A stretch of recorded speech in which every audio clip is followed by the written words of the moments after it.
So andito tayo ngayon sa Honda Best Bike Store at kay Cervico, East Rembo. Magpapasaya lang tayo ng customer dito. Kung sino ang unang customer na bibili ng motor, ngayong araw na to mismo ay idodrawing natin. So ayan, habang nag-ikot-ikot ako dito sa loob, mga ilang minuto lang ay meron ng first customer na bumili ng motor. Ito si Kuya guys, hindi ko na pala na-document yung pag-approach ko sa kanya. Pero after namin mag-usap, pinicturean ko na agad siya para masimulan ko na ang drawing.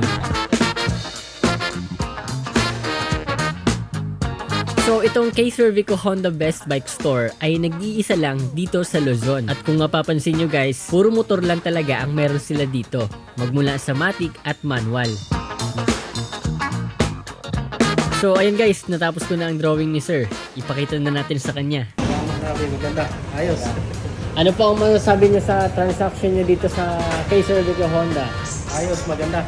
Mabilis. Kaya kung naghahanap ka ng magandang klase ng motor, pumunta ka na dito sa Honda Best Bike Store kay Cervico, East Rembo. Let's go!